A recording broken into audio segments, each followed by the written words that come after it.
Welcome to Delta Wing Aviation Academy, where we prepare you for takeoff.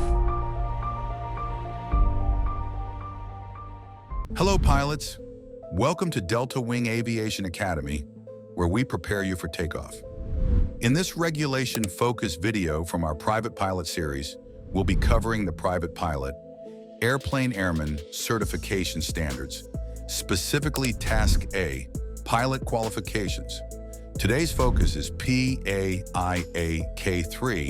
Medical Certificates, Class Expiration, Privileges, Temporary Disqualifications.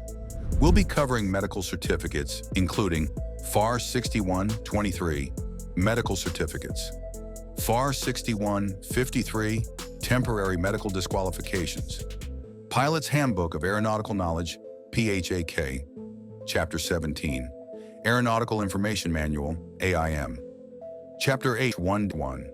Throughout this video, the exact FAA regulations will be displayed on the screen, so feel free to pause, read carefully, or take screenshots at any time. We'll explain each requirement step by step, using simple explanations, real-world examples, and check-ride-ready tips, with nothing missed. And if you're short on time, be sure to stay until the end for a quick wrap-up summary that ties everything together. If you find this video helpful, please like, share, and subscribe. Your support helps us continue delivering clear, FAA-accurate aviation education. All right, pilots, let's begin. FAR 61.3 Required Pilot Documents. Before we begin discussing medical certificates, it is important to first understand FAR 61.3, which clearly outlines the documents every pilot must carry when acting as a required flight crew member.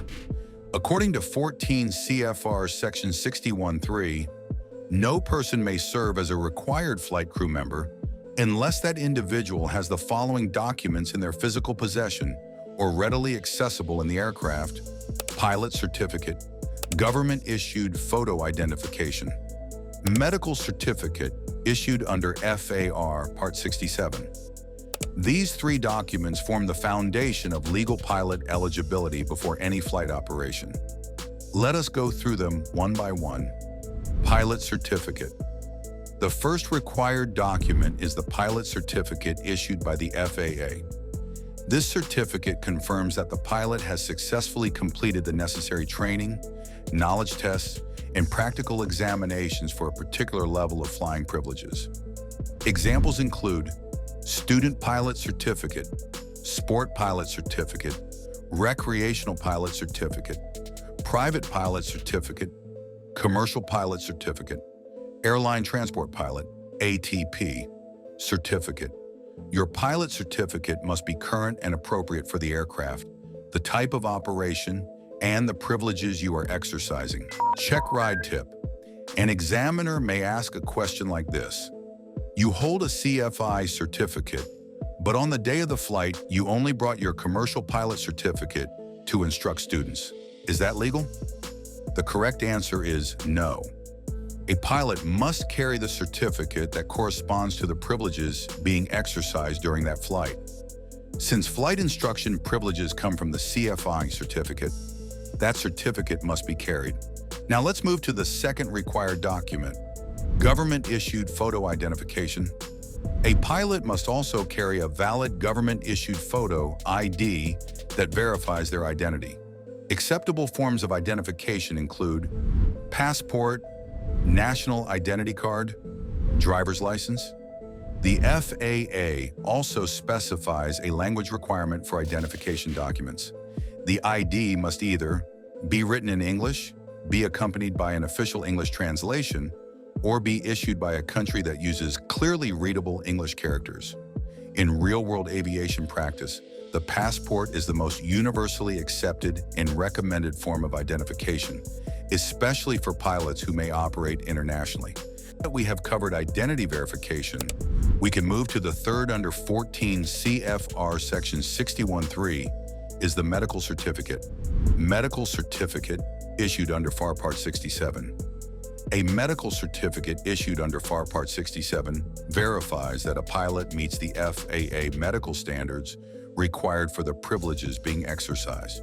In the following sections, we will cover who issues a medical certificate, how long each class of medical certificate is valid, common disqualifying medical conditions, exam-focused, who issues a medical certificate. A pilot medical certificate is issued after a medical examination conducted by an aviation medical examiner, AME. An AME is a physician designated by the FAA and authorized to determine whether a pilot meets the medical standards required for safe flight operations. If the applicant meets the required standards, the AME will issue the appropriate FAA medical certificate. For pilots who need to schedule an examination, finding an AME is straightforward. To locate an aviation medical examiner near you, visit FAA.gov, use the AME locator tool, or simply search online for FAA AME near me. Now that we understand who conducts the medical examination, the next important topic is when a medical certificate is required and which class a pilot must hold. FAR 6123, medical certificates, 3 classes. According to 14 CFR Section 6123, this regulation specifies when a medical certificate is required and which class of medical certificate a pilot must hold, depending on the privileges being exercised. Under this regulation, FAA medical certificates are divided into 3 classes. First class medical certificate, required when exercising airline transport pilot, ATP privileges. Second class medical certificate, required when exercising commercial pilot privileges. Third class medical certificate, required when exercising private pilot privileges. Each class has different medical standards and different validity periods, depending on the type of flying being performed. Let's break down the FAA medical certificate validity using calendar months, meaning the period ends on the last day of the month. Let's now begin with the first class medical certificate, which is the highest level of FAA medical certification. All right, let's imagine you are a pilot who just passed your medical exam on January 10th, 2024. Now think of your medical certificate like a multi-level pass in a game. The higher levels expire faster, but the lower levels last longer. If you are under 40 years old, first you get the highest level ATP privileges, but this level only lasts for 12 months, so you can use it until January 31st, 2025. Now here's the interesting part. During that same first year, you can also choose to use commercial privileges, and they also last until January 31st, 2025. But don't worry, your certificate doesn't end there. After that, you still have your private pilot privileges, which continue for a total of 5 years, 60 months from your exam date. So that means you can keep flying as a private pilot until January 31st, 2029. Now imagine this like steps. First year, ATP or commercial. After that, you step down to private. So if you used ATP or commercial in the first year, your private privileges will start from February 1st, 2025 and go all the way to January 31st, 2029.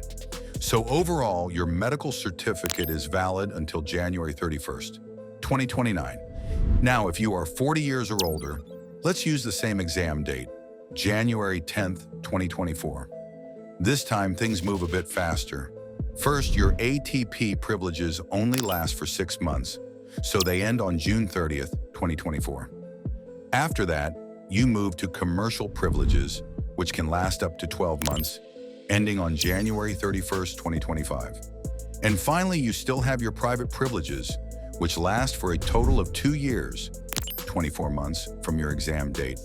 So they go until January 31st, 2026. Think of it like a staircase. First 6 months to ATP, next period to commercial, remaining time to private. So overall, your certificate is valid until January 31st, 2026. Now let's move to the second class medical. This one is simpler. There is no ATP level here, only commercial private. Under 40 years. Let's say your exam date is March 5th, 2024. First, you can use commercial privileges for 12 months until March 31st, 2025. After that, you still have private privileges, which last for a full 5 years until March 31st, 2029. So again, it's like stepping down. First to commercial, then to private. Total validity is March 31st, 2029. Age 40 or older. Here the timeline is shorter. Commercial to 12 months until March 31st, 2025. Private to 24 months total until March 31st, 2026. So after using commercial, you continue with private until the end. Total validity is March 31st, 2026. Third class medical. This is the simplest one. There is only private or recreational flying. No ATP, no commercial. Under 40, you get 5 years, 60 months. Example, June 1st, 2024 to June 30th, 2029. Age 40 or older, you get 2 years, 24 months. Example, June 1st, 2024 to June 30th, 2026. Final easy way to remember. Think of it like this. If you are under 40, your medical lasts 5 years. If you are 40 or older, it lasts 2 years. But the trick is, the higher privileges expire faster, ATP, very short. Commercial, 1 year. Private lasts the longest. Please refer to the attached picture for better understanding. Your medical certificate itself is valid for 60 calendar months if you are under 40, or 24 calendar months if you are 40 or older. But here's the catch. The privileges you can use may change over time. 6 months, 12 months, or longer depending on what you're doing. And practically, you can only use the certificate as long as the privileges you are exercising are still valid. Think of it like a game pass. The pass is still there, but some levels get locked earlier. So always remember, the certificate may still be valid, but what really matters is which privileges are still active at that time. I know this topic can get a bit long, and not everyone prefers to sit through a 10-minute video. So to keep things short, clear, and easy to follow, I've continued this topic in the next video. Please check it out. In this video, we covered FAR 61.3, required pilot documents, pilot certificate, photo ID, and medical certificate. FAR 61.23, the 3 classes of medical certificates and their expiration periods.